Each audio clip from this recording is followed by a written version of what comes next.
Popcorn here. Look, it's Frank. It's Dorian. We're in the Chapel of Evil Corp. Yes, we've come back home, an even better little foyer. This is where we're wanting to shoot this in the future. Yes, because it's just awesome. Yeah, and I'm going to go into detail in the future what I've done in this space, but they'll be on the side. We're not talking about that today. We are continuing the Horror Iceberg. Yes, Gateway Tier, still with James Wan. And we are doing Insidious. Yeah, 2010 this one came out. Now, Dorian, yes, this is not part of the Conjuring universe, is it? Could you explain how it's not? Even though Patrick Wilson is in both. Yeah.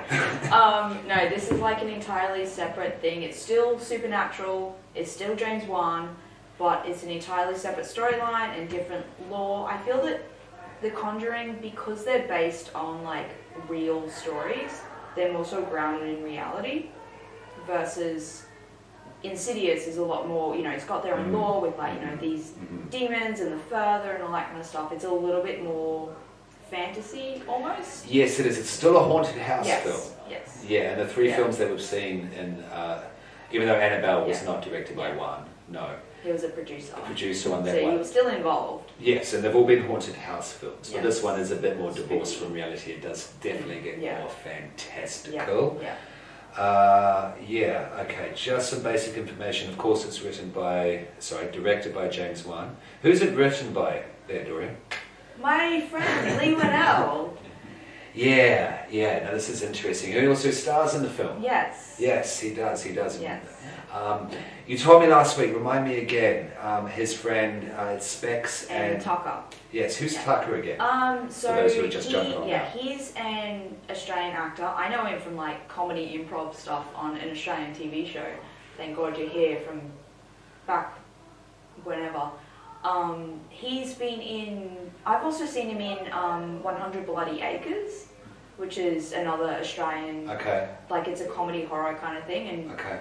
He's really good in that. But yeah, so when I first watched this movie, I was just like, I'm used to seeing him doing some like stupid improv. Yeah, he's and funny here he is in this here. though. He's very funny in this. We'll get into it later Okay. in terms of that comedy stuff. Yes. In terms of my feelings on it. We'll touch on the cast. Yes, Patrick Wilson is back. Yes, he seems to love doing these movies. He even directed one in the future, but we'll get to that. The mother is played by mother character Rose Byrne. Renee Lambert, however you say her name there. We have little Dalton Lambert, played by Ty Simpkins. We have the great Lynn Shay. Hello, Lynn. She plays Elise. Lee Winnell plays Specs. Lee is in this movie, and if you don't know, once upon a time, James Wan and Lee Winnell created Saw. That's what put their name on the map. Absolutely. Angus Sampson as Tucker. The mum, Patrick Wilson's mother, that is Josh, is played by Barbara Hershey, and actually played by Barbara Hershey, who plays Lorraine Lambert. I actually thought she was quite good. Yeah. As well. They're pretty much the main players. Absolutely. Now, this is So this is separate. So this is part of the James Wan universe, but it's separate to the Conjuring. Yes, it kind of creates its own universe with all the sequels that come after this. There's 5 movies at the moment. You had a little off here. You had a little bit of a tidbit about Dalton. So I was having a look at the cast and all that kind of stuff, and so Insidious 1 and Insidious 2, you know, it's within the same time frame. You know, you have Patrick Wilson and Rose Byrne as the parents, and then they have 3 children. And in the first Insidious, their oldest son, Dalton, ends up in a coma, and that's what starts the whole movie off. Yes. And then a few more movies happen within this series, and then we return back to this Lambert family. And that's the most recent movie, The Red Door. And I didn't realise this until I was looking just before, but even the actor who played Dalton is still the same actor. Because hey, enough time has passed that like that kid now is old enough to be, Dalton's going off to college, it's the same actor. So it isn't just, like the other recurring characters who are adults, who are the same actors. He's also back. Yeah, so he grew up with this franchise, which is interesting. Yeah, I'm sure he's fine psychologically. Yeah, no I'm sure worries. he's absolutely fine.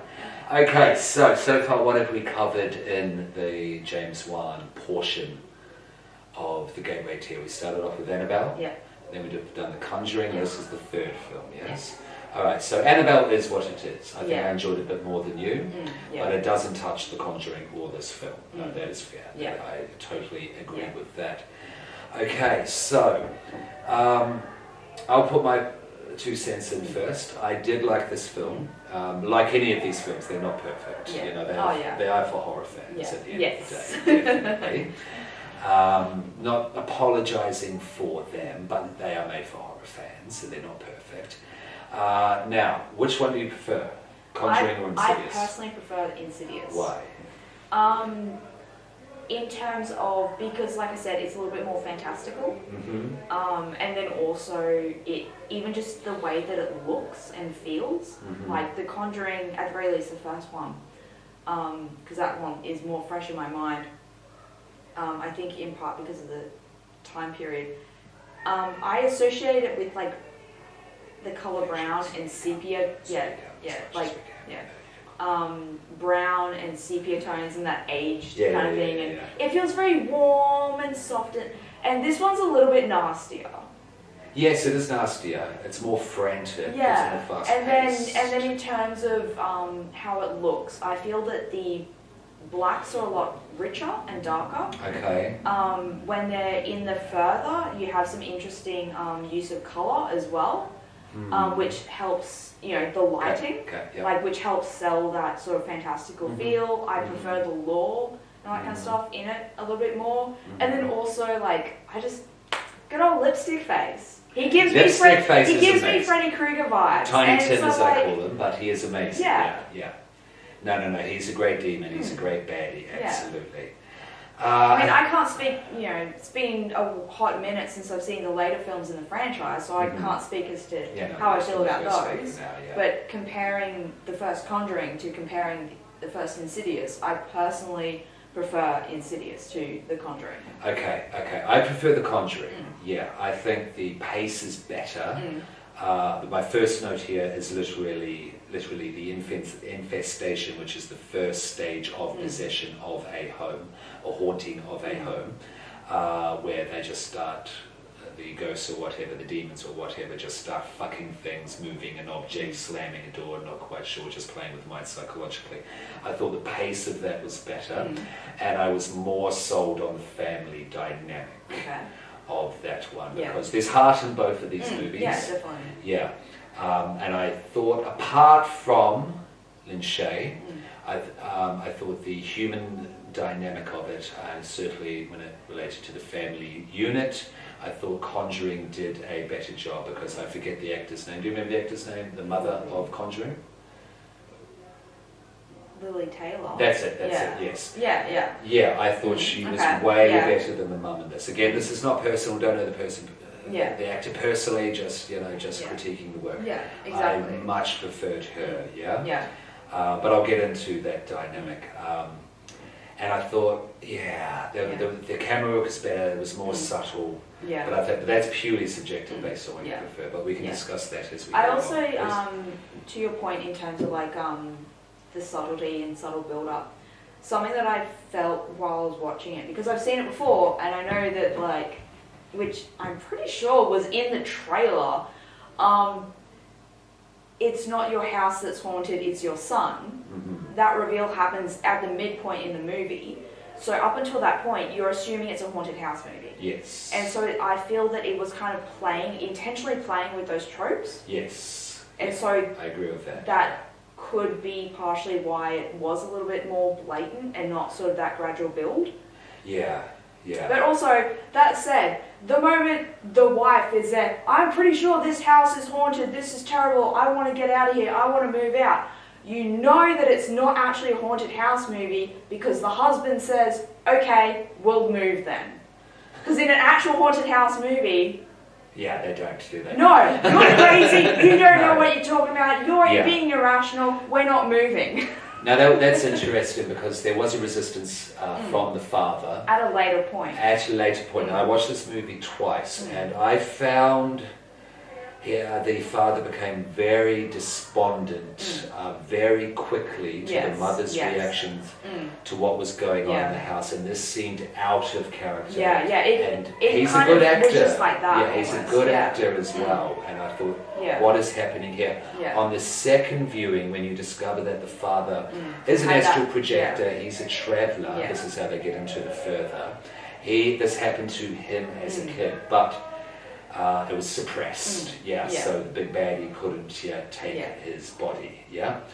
And that made sense. The way that he was just ignoring things, just suppressing things, avoiding the house. Yeah, it was a very unconscious reaction. When they're having that initial conversation about like something's going on in this house and I hate it here, blah blah blah, and she's there saying, you're not here for me, and you always do this. You always don't want to deal with stuff, and you run away from things and blah blah blah, and like the assumption is that it's because he has that repressed trauma, but then also like you can say that that's some character arc for him in that like when it comes down to it, in order for him to save his son, he's not going to run away from this difficult situation. He's instead going to actually face it straight ahead. Yeah.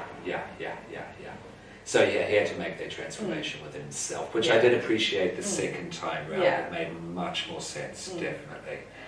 Now, in terms of the infestation of Insidious, way more blatant, way more noisy. Yes. Absolutely. Yeah.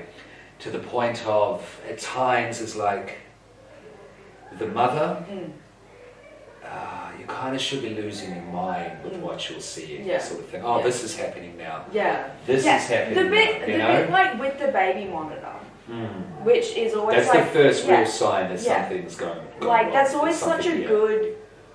I think that's always really effective in terms of like hearing something fucked up on a baby monitor, because like the other side of that is at your baby's crib. Like this is a baby, how like vulnerable they are, and the reason why you have that there is to keep so you can be elsewhere in the house but still hear if anything's up. And then if you hear some kind of something that you aren't expecting, there's something wrong, I need to... Instead, she just stands in the foyer and is there listening to it. She's like, "What's going on? What's happening?" And it's getting more and more menacing. And she just continuing to stand there. Yeah. I'm like, why aren't you like running upstairs the moment you hear something like that? Like, There was So the character arc of the father worked.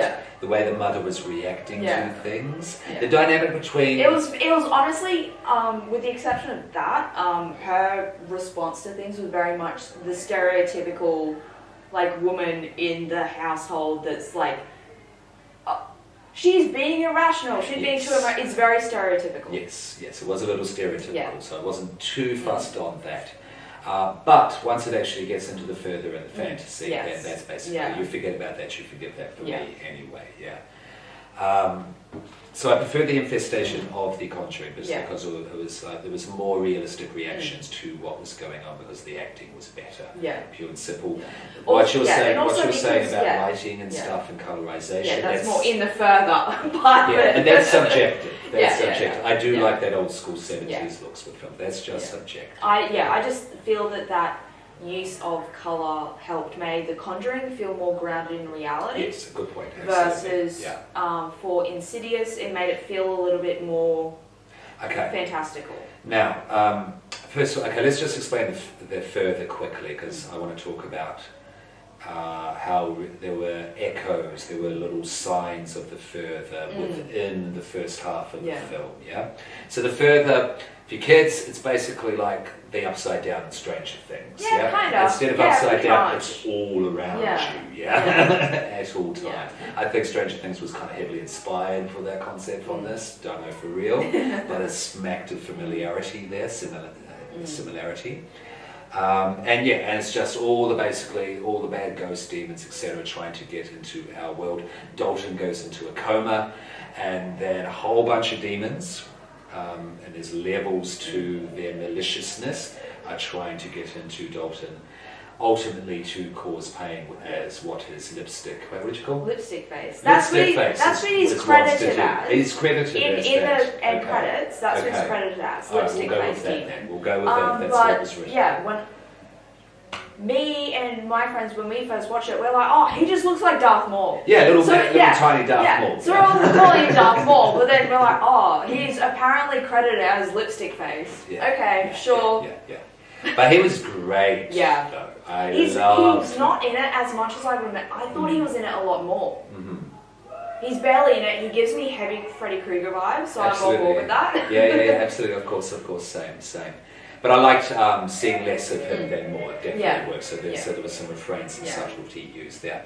All right, so the early hints of the further within the house, this is the first house they go to, yes? And apparently the mother hinted at, there was some hint that the house they just came to was messed up or something. They'd just been through something before coming to this house. Do you remember that? Yeah, because she had said it's something that, we moved to this new house and I want things to be different this time. And so I'm not They never really went into sure. what that was about. Though. Okay, that doesn't matter. We'll let that go. All right, the sound within the house. Yeah. I really love the score. No. Okay, no, I'm talking about the recording of dialogue. Purely within the film, the diegetic sound. Not the soundtrack. The soundtrack. Strings. No, so much string instruments for the non-diegetic stuff. Yeah, a lot. Maybe a little too much. Yeah. It was intense. Like, I normally don't notice that kind of stuff. Yeah. But I was noticing it so much for that, and I mean, I really enjoyed it, but also, like, it was a lot. It was a lot. The recording of the dialogue created this very cavernous, chamber sound. The further is this space that goes on and on. It has no real walls. It has no real definition. It's like a big black empty void. Yeah. Were they trying to hint at that through the sound to begin with before they actually go into the film? That was just a theory that I had. Because James Wan isn't a bad director by any means. Technically, he knows what he's doing. He's over-enthusiastic at times. Yes. I was just wondering if that was just kind of like adding texture to it. Possibly. Yeah, that was just a theory that I came up with. Yeah. So and it builds and builds. But when it started to get really interesting for me, the infestation was when I call him Tiny Tim. He's like a 19th century newsboy, hear all about it. And he's just there. He's in the dancing. And because she changes the music, she goes outside and she looks in and he's dancing. Yeah, and then she goes, she's like, what the fuck? And then goes and sees through a different window. So it's the same room, just from a different angle, and there's nothing there. Yeah. And then he pops out of the closet at one point. Yeah. And then she's just kind of, if I saw that, I would be like, no, out now. Or perhaps run off to try and find Tiny Tim. Yeah. But we covered that. Tiny, the little newsboy, page boy, whatever he was. I thought that was fantastic, that moment. Okay, so that's anything else you wanted to say about the start before Lynn Shay and her two cohorts arrive? I liked the bit that was, they come into the room and you see, there's the baby's crib. Mm-hmm. And they've got this kind of mesh, it's a sheer material, and behind it there's that guy there standing there. Yeah. And that's such a good scare, in my opinion, because it isn't a jump scare, but it's something that's oh fuck, there's a guy there. Yeah. That's the intended reaction from the audience. Yeah. That kind of stuff doesn't get me, but that's the intended reaction. I like those kinds of scares that relies on you to actually notice it. I mean, there is a musical stinger to it, but it isn't something that is the kind that you expect from a jump scare. And that's another thing. Majority of the jump scares in it, there are jump scares in this movie, but they don't feel obnoxious to me. Okay. I found them over exuberant at times, but they're not Given the nature of Lipstick Face. Yeah, exactly. It's a little bit over the top. Like if you view it, you know, with it being a little bit fantastical, a little bit over the top kind of thing, then it's like, you know what? Fine. If that's the mood of this film, then fine. And it also like Lipstick Face is very kinetic, is very violent, is very aggressive, and those banging on the door, that suited the way he would basically haunt this place based on his character nature that we've observed. And then the bit when they're talking with Patrick Wilson's character, his mother, and she's there saying, oh, you know, I came around because I had this dream, and blah blah, and she's saying that she went into Dalton's room, and it shows like what her dream looked like, and you know, open the door further, and then you see like in the far corner there's his silhouette, and just that kind of just reaching out with the long claws and point like. That's so good. Oh, yeah. I love that. Yeah, stylistically, so the artistic moments to convey the other side and what it contains within were done really, really well. I can't disagree with that at all. And speaking of an aggressive infestation, when you see Trenchcoat Man, that guy, he's really aggressive. And really he's just fucking aggressive, Yeah, and when he was outside the window walking past quick, and then it's in the room quick. Really, I really like that. So it is a definite flip on The Conjuring, the way they did it, from slow and subtle to fast, aggressive in your face. Colouring, the colouring of the light, lighting and colouring.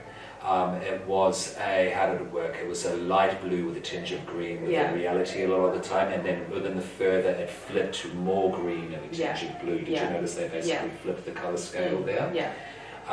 Which was fine, And the way they just used lantern light, dark shadows and haze smoke for the further. Very simple, very effective, shot in the same goddamn house, but it's another world entirely. That was cool. Further's good. Further is I think also because the way the lighting choice that they have for the further, that gives it that really sort of otherworldly, eerie feeling. Absolutely. And then because it's so like dark, absolutely, you know, you're in that void. And then obviously when they're in Lipstick Face's little lair, it's this intense like red lighting, which makes sense. Yeah, absolutely. That's probably my favourite part of the film, but we'll get to that. Okay, so first time around I was kind of watching it, the episode, okay, but it's all good because then Shay arrived. And it was just like, and then the energy, I don't know if you picked up, the energy of the film is just boosted. She just chews up the scene, she controls it entirely. I think also in part because there's just something about her that just, she feels trustworthy. She really does. And she feels like if she's there, you feel like you're safe. Yes. She has that energy. She has that vibe to her. And what is she in this film? 60 at least? Yeah. Which is, I mean, it's not an age thing or anything like that. But you feel safe from her, from the 60-year-old woman, from everything, human or otherwise, is what this woman is able to pull off.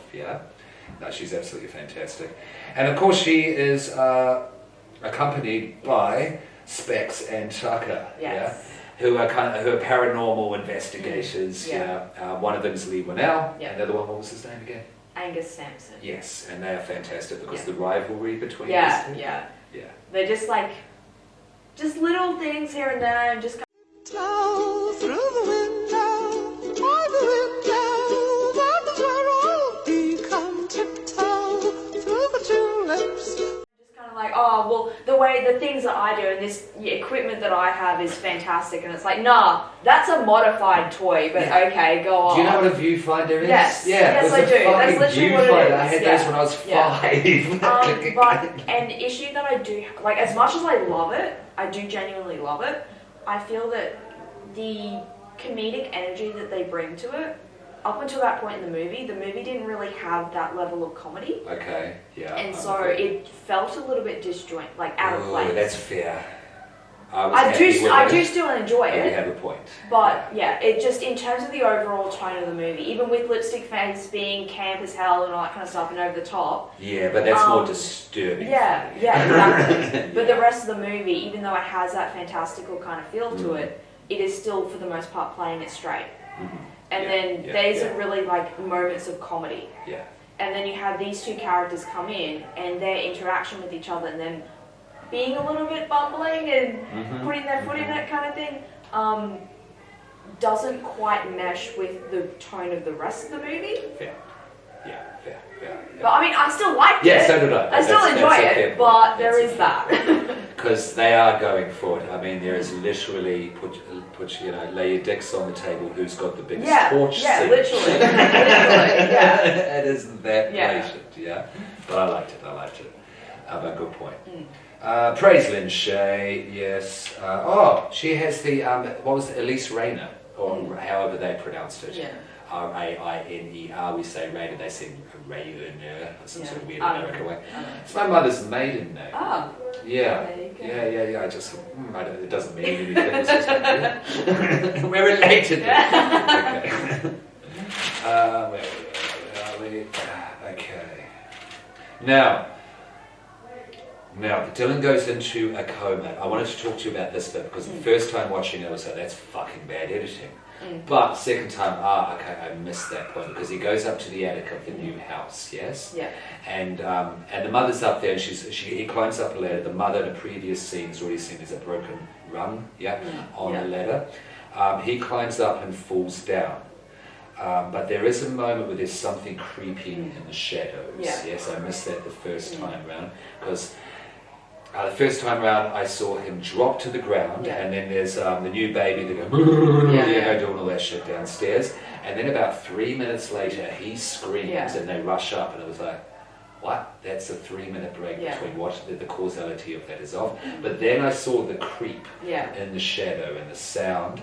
And what Dalton was actually screaming at was not falling down, but was this thing. Yeah. So that was a very nice touch, and Dalton seemed to cover it up. He didn't want to talk about what he had said. He said, I fell off the ladder, sure. Yeah. Also, the first night, I don't know if it's the first night exactly, but like the first time you see like Dalton tucked into bed in this new house that they moved into, you can see like some of his walls in his bedroom and his drawings on the walls.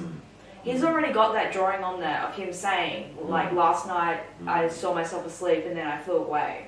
Like, it's already on there. Yeah. This isn't something that was put on there, like, later on. No. And it's like, it's part of the set design. Absolutely. For his bedroom. Yes, absolutely.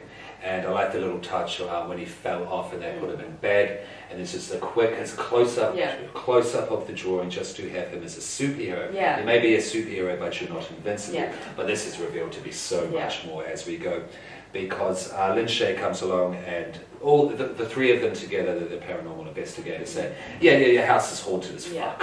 At the end of the day, so that's when they get Elise to come in, and she confirms, and she says that your son is an astral projector, is a traveller, and then she says that he has gone into the further. Yeah. Have you ever astral projected?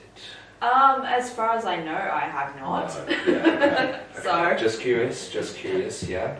Because growing up, I did have nightmare terror. I had night terrors growing up, not to any huge extent. But sleep when you're a kid, dreams and such. I don't know for you, wild, fertile playground of the imagination. Did you dream that much, nightmare that much? Not that I remember. Okay. Just curious. That's cool. I don't remember. Okay. But that's how he has gone into the further, yeah? But Dad doesn't know that he himself did it when he was a kid, even though in the second time viewing I saw the black and white shots of him in the bed. Which I assume, first time viewing, the intent is to misdirect the audience. That's Dalton. To make them assume that that's Dalton. But it's not. Yeah, because then when you have that reveal that Josh, Patrick Wilson character, did that when he was younger, it's the same footage that's shown that you have seen previously. Yeah, absolutely. And the mum gives away, Dad's mum gives away a very big clue. You When actually they got take the Josh photo. to stand still in a photo. Yeah. Because at the beginning, the mother, Renee, she's looking at these family photos of her when she was younger, and one of her kids, I can't remember, they have 3 children, I'm like, I don't know which one, but one of them's come down and, you know, looking through them with her.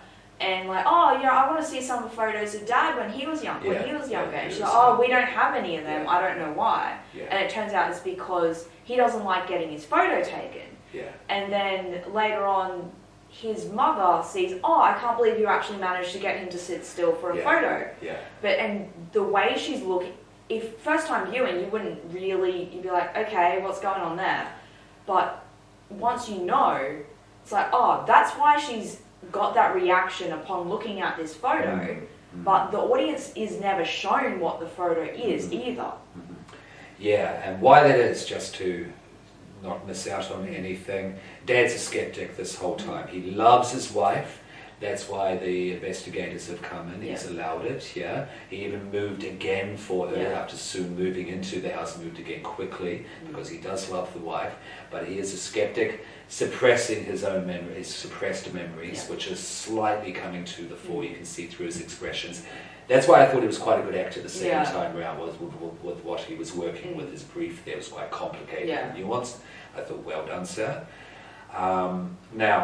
After she's explained it further, and what do they suggest to do? I think, do they do the gas mask seance thing before then? Yeah. Yeah.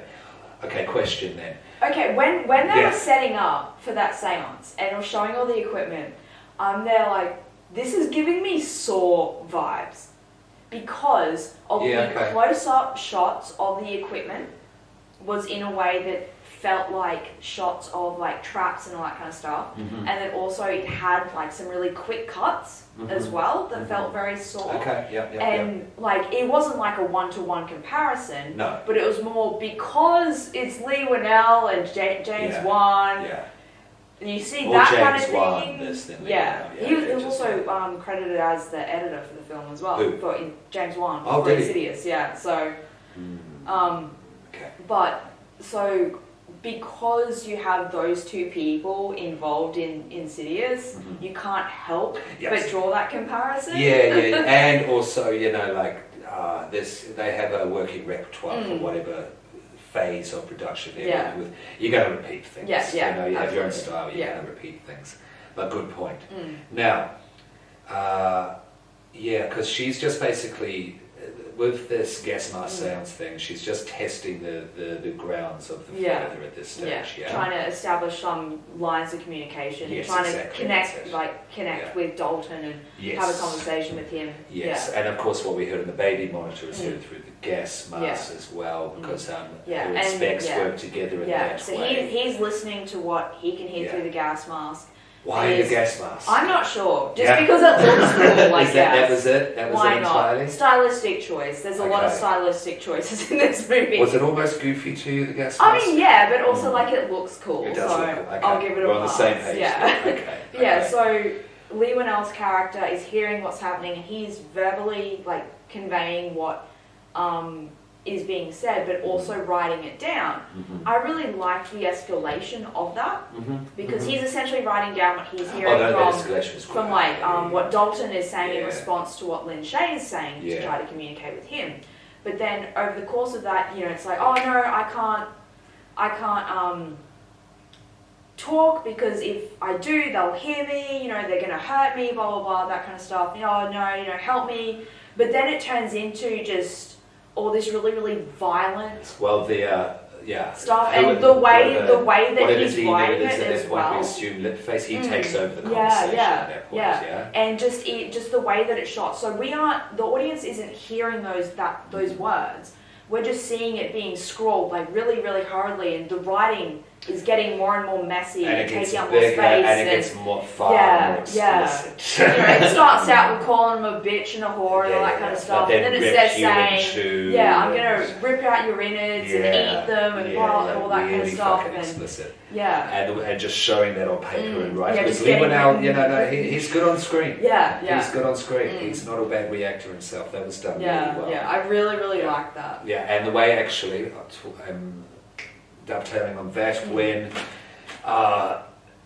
Elise first sees Lipstick Face in the corner of the room, and he comes along and starts drawing because he draws everything that she sees. And, and because where she's looking at is like it's pitch black. There's no lighting there, and she's just saying like, because she's psychic, this is what it is that she's seeing, and he's just frantically drawing it all.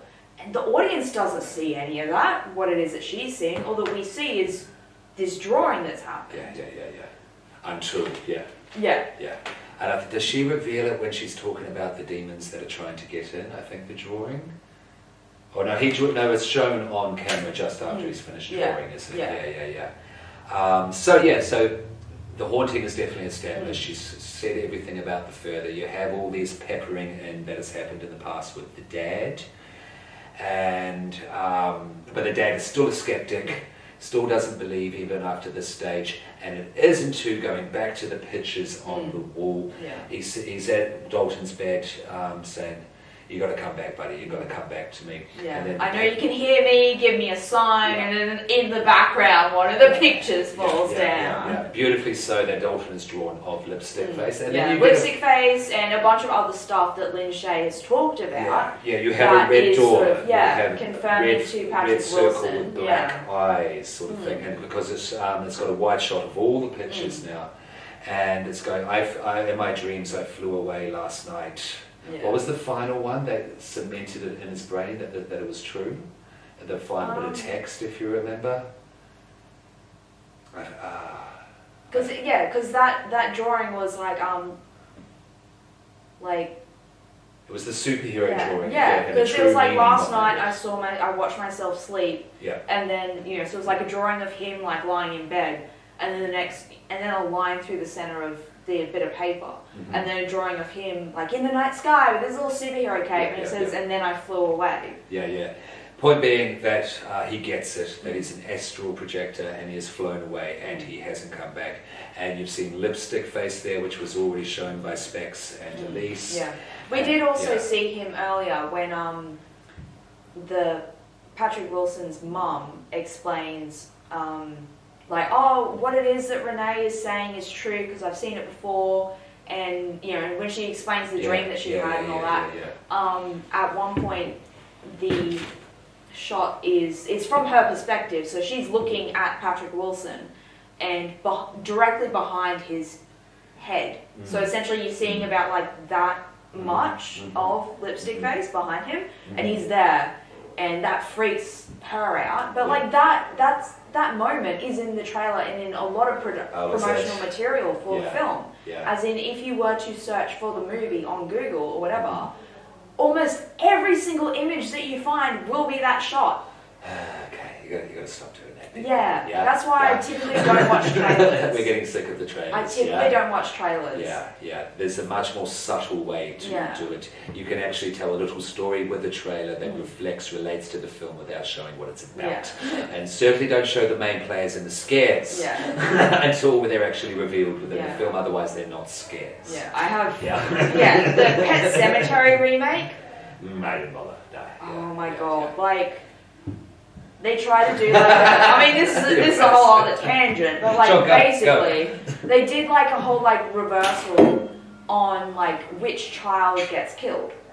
So instead of being Gage, the small boy, it's the older daughter. Okay. She's the one that gets killed. Right. Okay, that's cool. That's fine. But literally all the promotional material for the movie is showing that. The fact that it's the daughter that's... Oh, okay. Yeah, and then also... They had the truck, didn't they? The truck bit, right? I remember. It's in this remake, the truck is happening and it's Gage going out onto the road. You're like, oh, okay. And then it doesn't happen, but then Ellie ends up getting killed. So the filmmakers are intentionally wanting to do that bait and switch. Yeah, to get you into it. But then the trailer reveals all of that. There's also an iconic bit in the original film with the slice on the Achilles tendon, right? There's another bait and switch in this remake. So the scene happens where it happens in the original movie. You're expecting it to happen, and it doesn't. And then a little bit later, that's when it happens. Unfortunately, that is also in the fucking trailer. God damn it, people, what are you doing? Yeah, just, work it out. Do better. Yeah. Do better. Okay. And so the father knows all. He's even been revealed that this was him in his past at this stage. Still doesn't believe until he sees the photos. So he saw the kids' drawings, So his past, his mum tells him that when he was around about 8, he had some awful night terrors, blah, blah, blah, and then it just got worse and worse, and she ended up calling Elise, and she came in and sorted it all out, but there was this, like, old woman in this, like, black, like, veil kind of thing who was, like, stalking him when he was a child, and in all these photos taken of him, she's getting closer and closer, and how they dealt with that was suppressing his memories and don't ever take photos of him again, and that's why he doesn't like getting his photo taken. That photo sequence was cool. They were getting closer and closer. Yeah, Balaca's a creepy bitch. And that was done very well. And the music was very good again, the score, okay, now we're onto the supernatural being caught on film and photos. That seems to be a given in this film. That supernatural, every shot, if they're in the background, they're caught on film. And it's not like an orb, it's a full-body apparition. Absolutely. Like, maybe it's a little out of focus, but like, that's a person. Yeah, because that's maybe if I sharpen it up a little bit in Photoshop, a little bit of like clarity and dehaze and stuff like that in Lightroom, I might be able to actually like have a full photo ID of this ghost. Again, but sure, okay.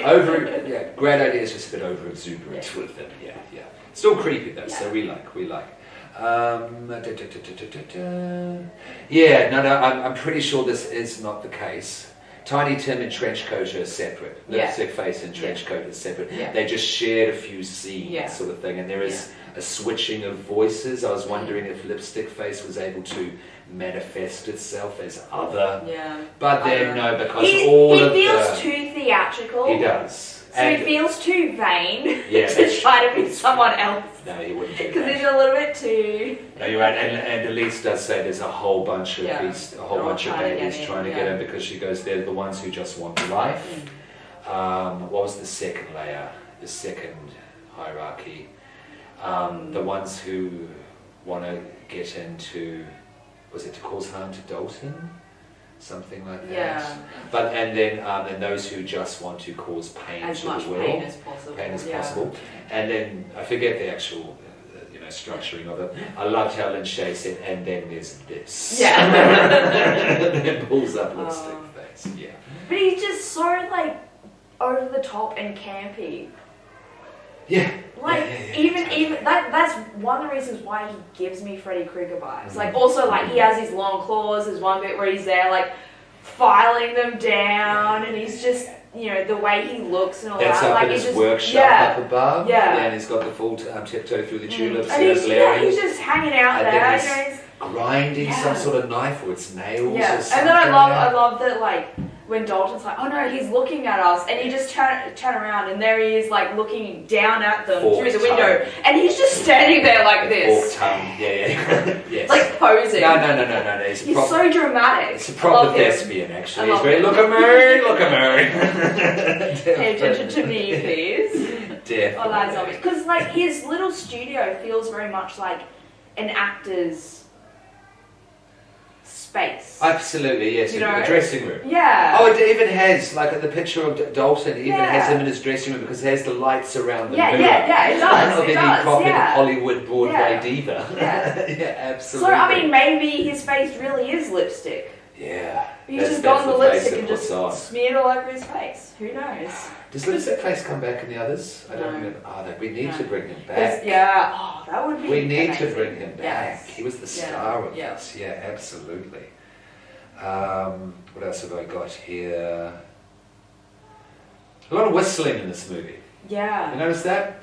Because when the first kind of violent act that Dad sees within the further, their family, the shotgun massacre of the family by Smiley, who respects first sees. That because it's very like they're just sitting there and not moving, and just the makeup as well, the way their faces are painted is very like Victorian theatrical. It's very theatrical as well.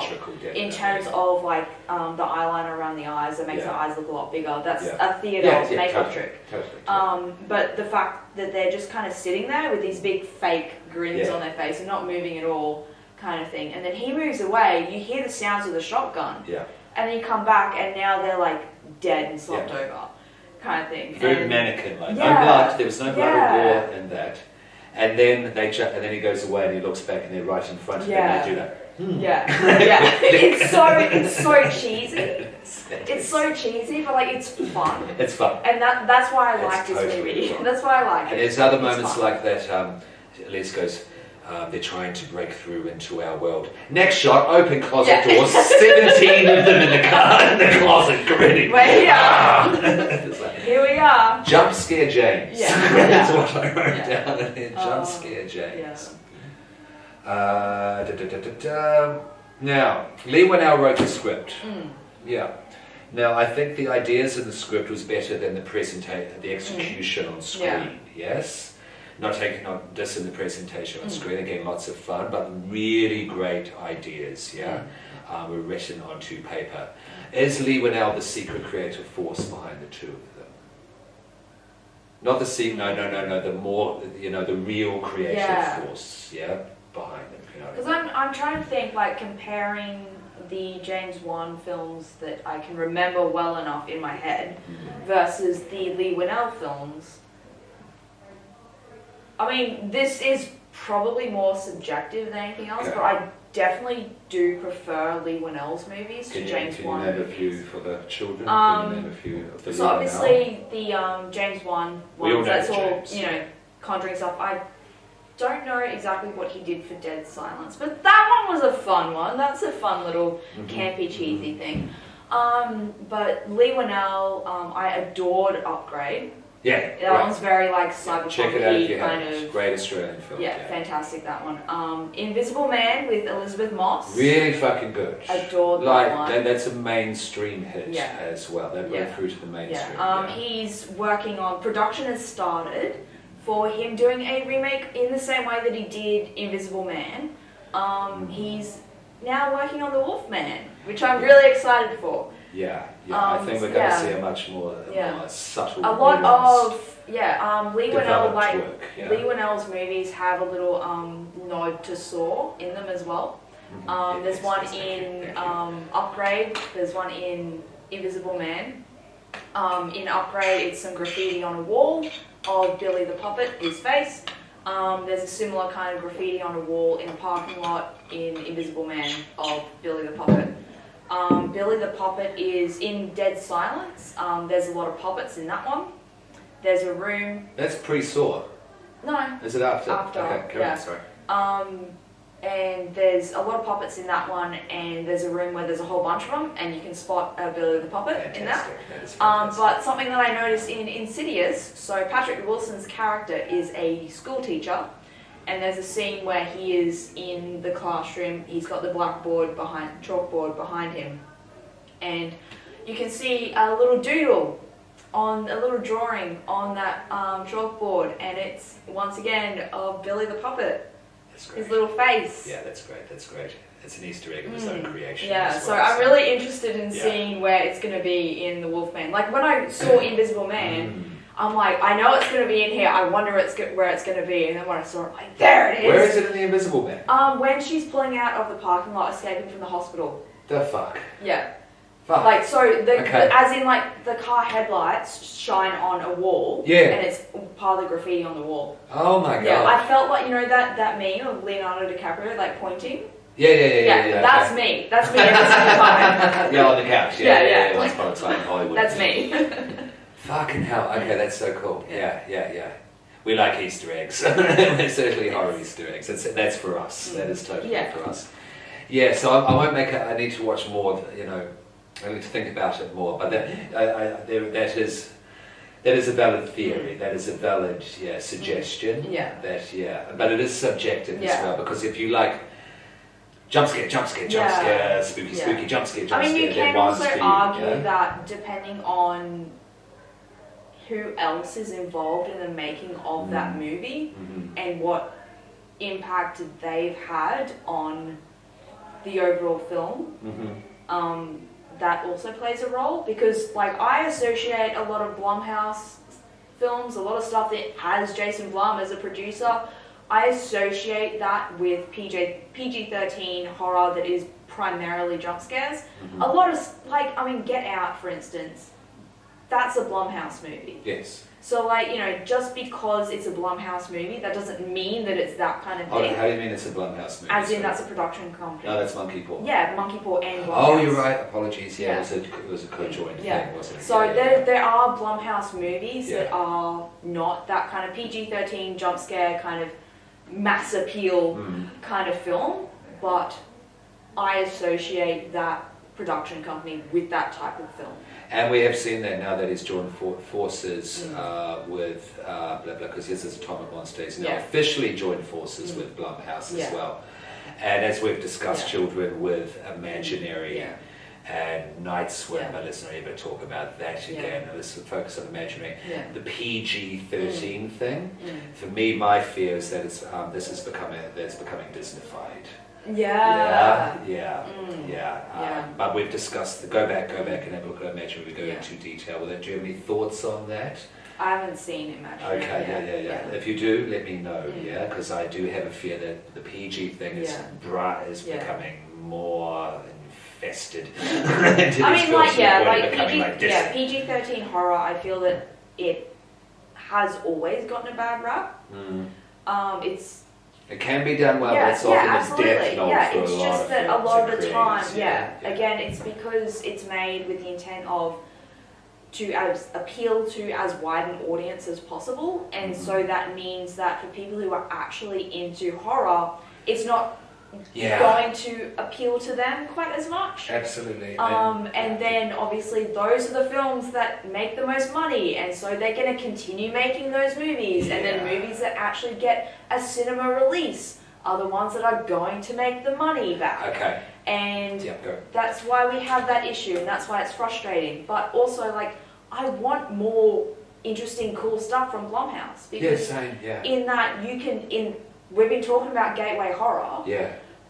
People who their introduction to horror is this kind of PG-13 jump scare heavy type horror. They end up really, really liking it. And then they might say, hey, like, what other stuff is coming out of this production company? And then venture in from there. Because I know that a lot of people, the mainstream stuff that's coming out of from A24, for instance, has, you know, the ones that have been really, really successful, a lot of people gone, oh, okay, that's something that everyone's talking about, I'm going to watch it. And then, oh, I actually really like that. What other A24 stuff is out there? And then have gone into and seen some really fucking weird shit that they otherwise would not have ever seen. Absolutely. I do prefer the way A24 opens up people's minds to horror, but that is subjective. My fear, though, to explain it more clearly or a bit more in-depthly, with the Disneyfication of horror, because the PG-13 movies make money, and so they don't want to upset people because they don't get a higher rating. But I don't like the idea of censoring horror, because it's about, you know, basically getting all of this dark stuff out here and dealing with through the creation of art. It's not for everyone, of course, so that's why you have a rating system and all that sort of thing, so you know not to show to your kids and all that sort of thing. But we can't just paint horror with a broad brush of PG censorship to get to the point where it becomes Disneyfied. But I think what my fear is because there are the taboos of horror. The people have decided that there needs to be taboos with horror of recent times, and people get more and more upset about it. But no, not more and more upset. It's become more of a culture, to have these taboos in horror. Of course, the two big ones: don't kill kids, don't kill animals. Oh yeah. Yeah. Tree and tiptoe through the tulips with me. Oh yeah. Yeah. And for me, as long as no actual kids or animals die, of course, because it's all about consent. Yes, this is in the 60s and 70s doing exploitation stuff. Exactly. Yeah, but there needs to be, I'm just worried that the mainstream PG perception of these movies, which act as gateway horrors, is going to stifle people into exploring the darker parts of horror creation, the darker creators and movies out there. Does that make sense? Yeah, that's my fear, because I always go back to when evil lurks. Kid dies horribly by an animal, then the animal dies. Tossed around like a rag doll by the face. But the people who love the horror and, who are sensitive, nice people, because most of us fucking are, believe it or not. We're not comedians, they're the real dark ones. I mean, they loved it, and they went like, oh, they shouldn't be shown, this should be cancelled. It's like, no, this is how you do a horror scene. And like, because they basically presented, Damien Bruckner presented these taboos and basically just exploded. I mean, like, that's, but it was justified and in context of the whole story. Because it's one thing if it's like justifiable and like, okay, that makes sense, I understand why that happened, as opposed to just doing it for the sake of being shocking. Unless that's the point of the film, obviously. Yes, and we shouldn't decry that. We should take away from the creator's point. Horror movies having stuff in it that makes you say, that's fucked up, that's making me feel incredibly uncomfortable and fucked up, is kind of the point. Thank you. So, I mean, obviously, like if there's stuff in a movie that like you personally are like, I don't want to be exposed to that, then like, don't watch the movie. But that doesn't mean that like this piece of art, simply because it's something that makes you uncomfortable, it means that it doesn't deserve to exist. And you treat act accordingly, treat it respectfully, and who you're showing it to. Exactly. It's just like, hey, you seen Last House on the Left? It's pretty great. No, sit down. It's like, okay, this is what the genre is, so you're not going into it completely blind. It's a rape revenge film. How do you, since we're on the subject, what's your feeling with rape in films and horror films?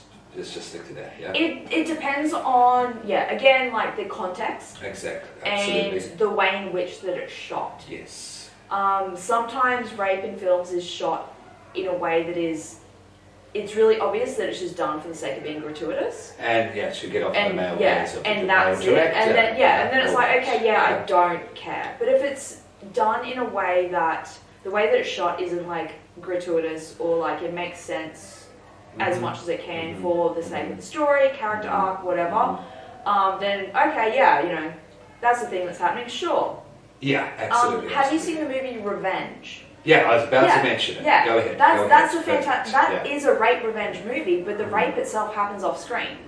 Yeah, pretty much. You hear it. Yeah. But you don't actually see it. You see, but it is a rape revenge film.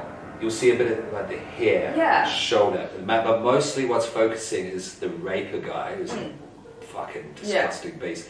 He's eating chocolate. What's shown explicitly is him chewing on the chocolate. Which, I mean, is a visual metaphor, let's be real. We all get it, so we need to go into detail. So that's an excellent way to do it, because it needed to happen for her to go on this revenge rampage, But it doesn't have to be. I'm not dissing on the old movies though either. That was just the time. But there are different ways to do it nowadays where we don't. How long was fucking I Spit on Your Grave? 20, 25 minutes? Oh yeah, it was like a half-hour assault sequence. Yeah. And my opinion of that is that the original one, the assault scene is far more brutal than the revenge that she gets on her rapist versus the remake, where I feel that the inverse is the case. Yes. Did you like the remake? It was fine. I liked it for that reason, which you just pointed out. In that the rape, the assault that she has to deal with, in comparison to the revenge that she takes, the revenge is far more brutal. Which I think is interesting. No. I thought it was a valid way to play with that original source material. Definitely, I actually quite liked it, and I thought that Last House on the Left. That's the Wes Craven one. Yeah. But the remake I thought was all Yeah, right as well. yeah. I actually thought that was pretty cool Yeah. as well. Yeah. But we digress. There is no killing of kids, animals, or rape in Insidious. No. Just They don't even have a dog. They don't have any pets. No. That's how much there's no animal death in this. There's no pets. This movie, you could show to your, I don't know, whatever age you're the parents, but if they show a proclivity for horror, this is an absolute gateway horror. You feel comfortable saying that? Yeah. Yes. I mean, it might make them a little bit afraid to go to sleep. Because like Dalton ends up in this situation because he's astral projecting while he's sleeping. So they could have some issues about their dreams and sleeping. Freddy Krueger's far worse. Yeah, exactly. Along those lines. But like outside of that, yeah. So there you go. What else did I have? I put here. I don't know if you agree or even if I agree at this stage. But I was, watching it on my had my legal medicine last night and watching it again and went, one is kind of like Clive Barker. You've read Barker? Yeah. And stuff is like brimming with, not the best execution, but brimming with creativity, like imagination that puts them in the top tier of fantasists, if you will. Yeah, absolutely. And I mean, I'm always going to have a bit of a soft spot for James Wan because he's Australian and also him and Lee Winnell, they were the people who brought us Saw. So I'm always going to have a soft spot for anything involving James Wan and Lee Winnell for that reason. And if you've just joined us, by the way, we're doing the Horror Iceberg. This is the gateway tier. It's going to get much thicker and darker the deeper we go. But after this, we're going to do Saw. And Saw is tier 2. Oh, that's on tier 2. Yeah. No. But what I mean is we're going to go through all the Saw movies and we're going to walk through them all trap by trap. Absolutely. I'm so ready. Maybe we can get it done before 11 because that's next year. Yeah, because that's been pushed back. And thank you, creators, for giving yourself some time and breathing space to create a good movie rather than, X was really successful. Go! As much as I'm like saying like, yes, let's go back to that time period back when like the Saw franchise would be a new Saw movie every Halloween. Like, yes, let's go back to that. Bring us back to that. But then also like, no, don't rush things, don't push yourself. Because we saw what happened when they rushed. Yeah. So I'm saying it jokingly because I'm like, no, I want people to be able to have appropriate working conditions so then they can make stuff that is actually good and that they're actually proud of. That's what I want. So if it means that this movie has to get pushed back, that's fine. I accept that. Absolutely, yes. And is he coming back? Is Tobin Bell coming back? Do we know? I don't know. Please bring him back. Because I don't think we know anything about 11 just yet. No, it's different writers. It's different writers to 10. Which will be because the story for 10 was what made it so good. Because it's very, very story focused. Yes, and then Tobin Bell was an actor, he just related to it so much. Oh God. And it made you feel sorry and empathetic for him. He carried that entire movie on his 80-year-old shoulders. He became one of my acting heroes in that movie. It's like, you're he's fantastic. If I could interview him. Oh, anyway, let's not gush too much. Alright, we're kind of at the end of the film. Because he saves the kid. He does say, but wait. First of all, before we get there, is there anything you wanted to say about the further, any moments? I've covered my favourites with Shotgun Family Massacre and Tiptoe in the dressing room. I mean, that's about it, really. But he gets the kid back. We think love is going to save the day, like at the end of the Conjuring, because even the torch comes onto Dalton's face and he wakes up and it's the gentle piano refrain, gathered around the table, he's eating all the spaghetti bolognese. So much spaghetti. Just huffing it down. I mean, he hasn't actually properly eaten in 3 months. He's been in a coma for 3 months. As well, they eat like and he's just been fed with a feeding tube. Yes. So fair enough. And then he's joking with the mum, I want to go to sleep. You're never sleeping again. You are never going to sleep again. Which is very sweet, but the sweetness soon sours. This was a very interesting moment. Again, it was with the photos. Elise and the dad. It's Josh, the dad. I won't need these anymore because he's looking at the pictures Yeah. of Valak. It's going to show me a whole new world. I've come to terms with this. I can move on. Hands it over to She gives him a Elise. weird look. She's like, Yeah. There's yeah, a little 'cause she's sound. psychic. There's one of those something, little. something going on. And there's The a sound audience- cue of like, whoa, Yeah, this but ain't the quite audience right. doesn't know what it is. Yeah. And then she reaches over to like, grab something, but then instead grabs a camera Yeah. Yeah. and quick takes a photo of him, and he flips the fuck out. Why did you do that? Why the fuck would you go and do something like that when you know how I feel about it? He just goes and strangles her. He's there screaming at her while he's strangling her. He's in the other room. I know. Right? Like, he's like the Spatial other family. dynamics, The other people. the rest of the family with Dalton eating his spaghetti. Yeah. And he's there screaming and choking Lynn Shay. And they can't hear that? They hear her.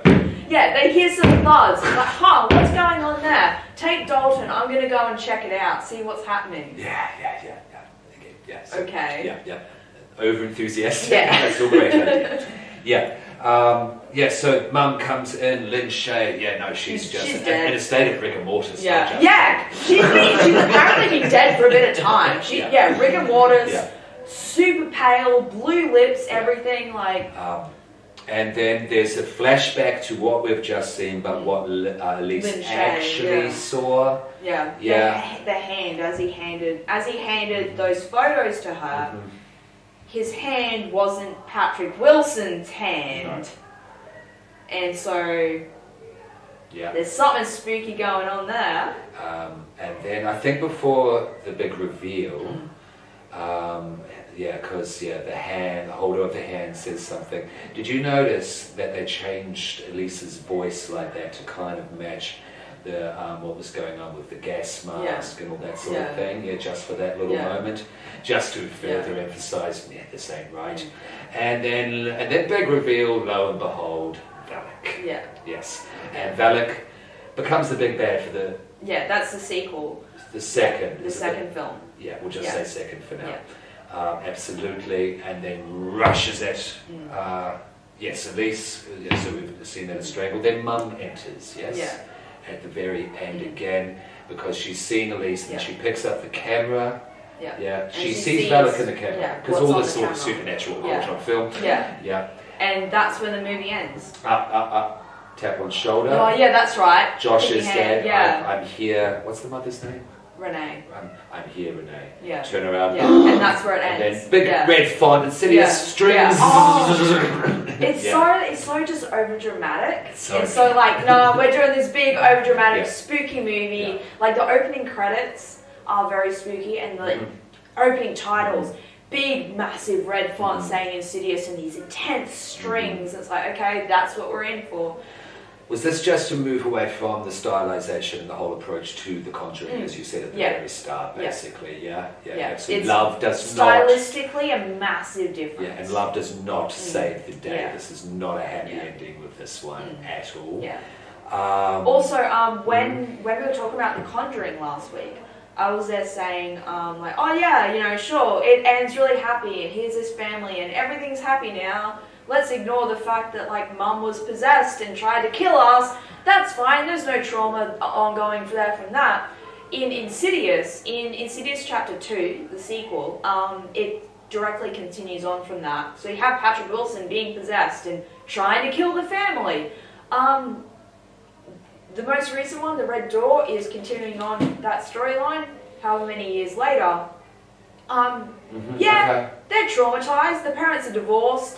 Dalton is estranged from Josh. And so essentially that's what The Red Door is about. It's about them kind of overcoming that trauma and sort of trying to heal from what happened in the events of Insidious Chapter 2. Because in the further, there's a big ass red door. Yeah. Okay. Interesting. I'm going to have to watch them all again. Yeah. However, I mean, if you the fourth one, The Last Key, pretty sure that's what it's called. That's Skeleton. That's entirely it's just Lynn Shay. It's her character Elise and her backstory. It's just about her. That's what that movie is. So I want to watch that. Because even though I found these very over-exuberant, it's an over-exuberant film, Yeah. it's still fun and I still want to see more. I still definitely want to see more. It was fun. Yeah, Does I it think have that's the reason why I prefer it to The Conjuring. Because Does it have a better legacy than does it have a better lineage? Has it continued on with the sequels and maintained its essence, if you will, more so than The Conjuring? Because Conjuring 3 got a bit... Yeah.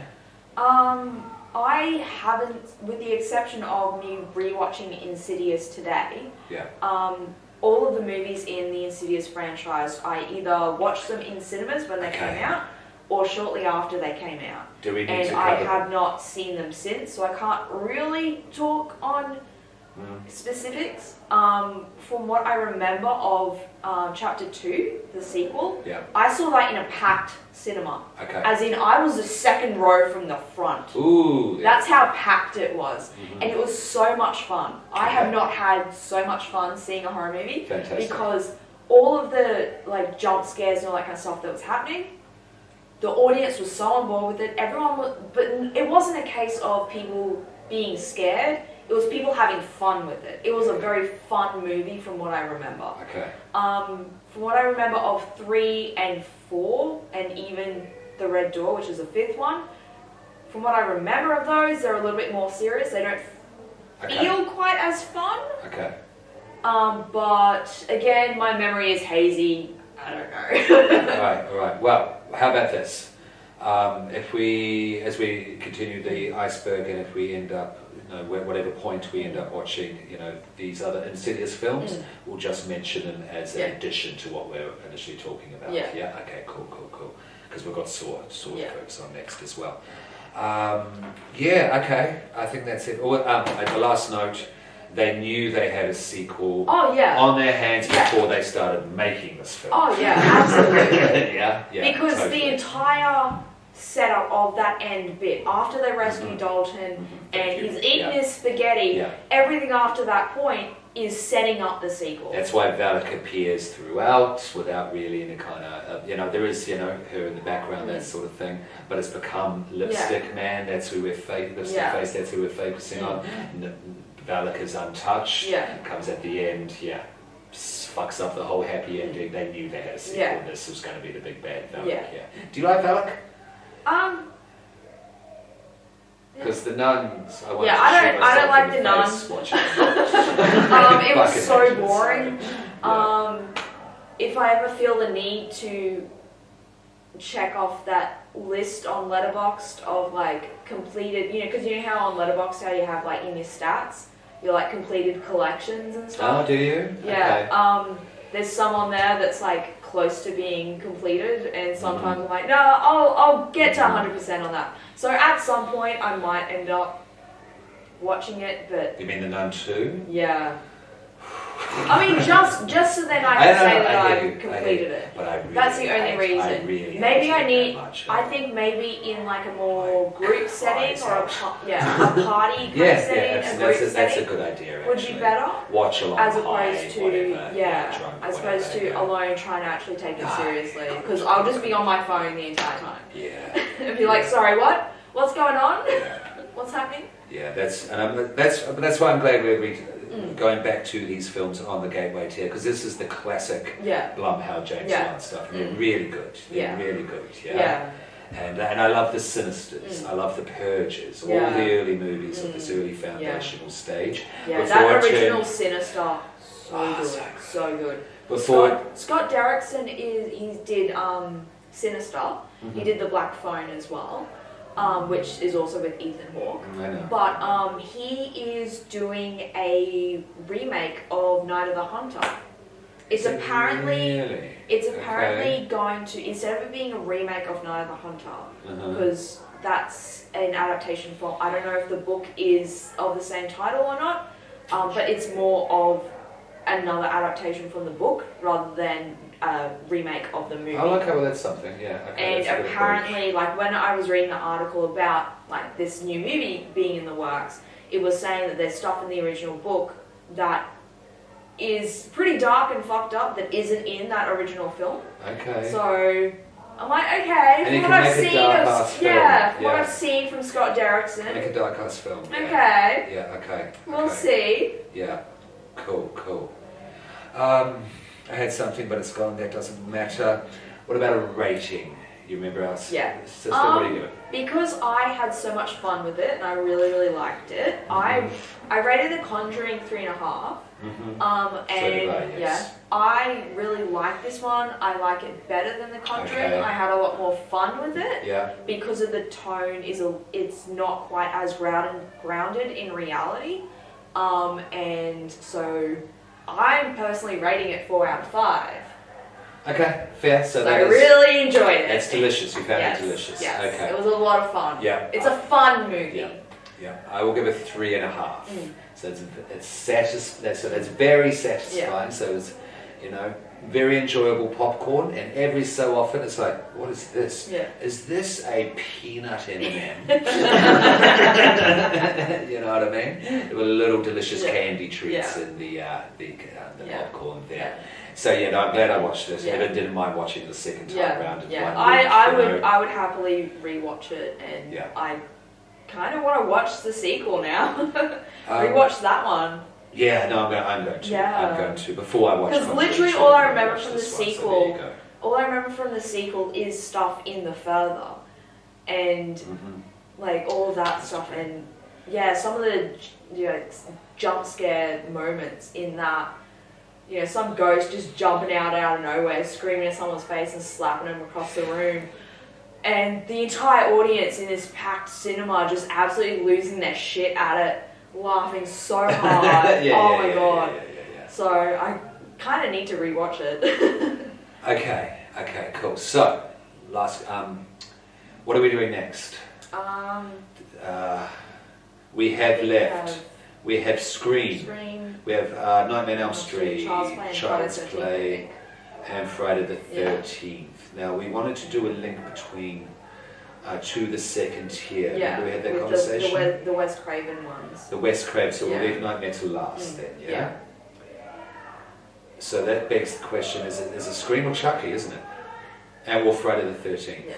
We'll do Scream, then Nightmare on Elm Street, because they're both Craven. Okay, yeah, thank you. So therefore it's Friday or Chucky, Jason or Chucky. You know what my preference is? I want to do Child's Play. Yeah, we could. Much more fun. We'll get to Jason. Yeah. Well, I do think it's a good film. Don't get me wrong. Yeah. Just Chucky's way much more fun. Yeah, exactly. Yes. And Child's Play is a lot more great charismatic too. Yeah, and the first film is a dark fucking film. It is. It really is. It's a dark fucking film. Definitely. So we're doing Child's Play next. It's the original. Go look for it. Come back. Watch it. So you can enjoy it more. Our conversation. Absolutely. And now, just the usual stuff. Thank you for watching. Thank you for listening. Do follow us, Evil Popcorn Pod, Evil Popcorn Podcast. Leave a comment. And if you don't, look what happened to Frank. He didn't subscribe. This is what we did to him. All right. So please, do the things. Right. That's all. Any last words, Dorian? No, you pretty much said it all. Yeah. This has been Mr. Popcorn and Dorian keeping it bloody peace. Whoa, up.